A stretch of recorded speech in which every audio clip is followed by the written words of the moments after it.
voice.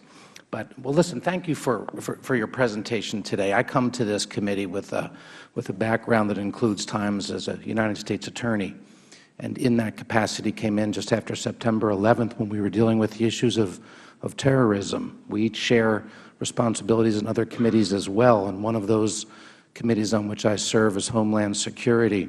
And as a result, I think as each of us went through your very comprehensive assessment of government spending in various capacities, but also the duplication, I was really struck for two reasons. One, with respect to sort of the bureaucratic overlay of so many agencies, but also what's at stake with the issue of bioterrorism. So I take a minute to read from your report. At least 5 departments, 8 agencies, and more than 24 presidential appointees oversee $6.4 billion related to bioterrorism. And then on the front end of this, we're saying there's no broad integrated national strategy that encompasses all of the stakeholders with biodefense responsibilities to identify the risk systematically, access the resources that are needed to do it, and then to prioritize and allocate the investment across the spectrum.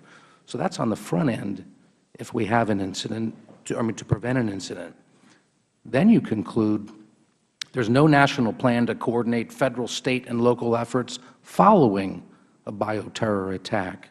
And the United States lacks the technical and operational capabilities required for an adequate response.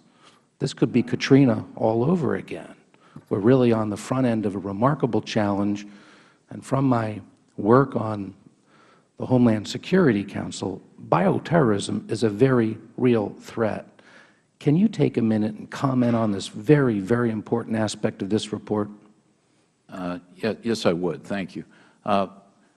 Following September 11th, there was a lot of focus on protecting the transportation system, particularly the airline industries. And then, what we were trying to focus on, and I think the 9/11 Commission, was what are the other potential risks to the country? What are other avenues that could be pursued? For example, smuggling information or threats over the border physically, other modes of transportation. But the biodefense area is one that we felt for a number of years wasn't getting enough attention, and understanding what the threats were, having an appropriate plan in place to be able to do it.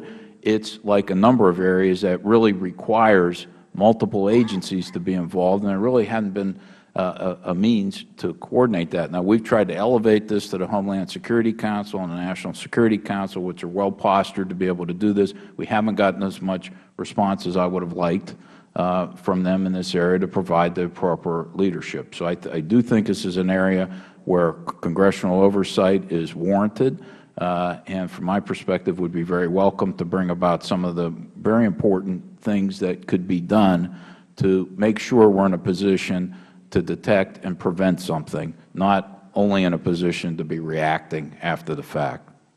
Mr. Davis? Mr. Meehan, let me just say, if you think that's tough, you ought to look at cybersecurity, where you have Intel, DHS, DOD, and every agency doing a different approach to FISMA, with the Federal Information Security Management Act. And I think it would be even more alarming. Well, I only have 50 seconds, but I'm going to ask both of you in response to this. Would you tell me how we look at creating the kind of mechanism where there's a national strategy and a focal point where we can get a single point of response that enables us to both be prepared on the front end to coordinate these assets and, as importantly, in the event that we have an incident, to be able to respond effectively on the back end? What is we've asked for attention to be paid. I understand maybe you can tell me the history here, but what's the solution? What works best in terms of how we organize and then seek accountability? I'll take a quick stab. I mean, one of the problems at the executive branch level is jurisdiction and turf over who's going to be in charge. And this is going to take engagement from the Congress, from both parties, with the administration in figuring on a path and moving ahead. We haven't had FISMA revision since 2002, long overdue. But I think it's just going to take a lot of dialogue and a lot of bipartisan cooperation to move this ahead. But it's got to be done. I agree with that completely. I think this needs top-level congressional and administrative support to be able to do it. You can't work with the agencies on a peer level and expect that they're going to create this type of mechanism. That's the fundamental problem. And I just add, I didn't grow up in your district, but I had 2 of my kids went to Swarthmore College in your district. So. Well, they're obviously very bright children. Well, ending on that high note, the gentleman's time has expired.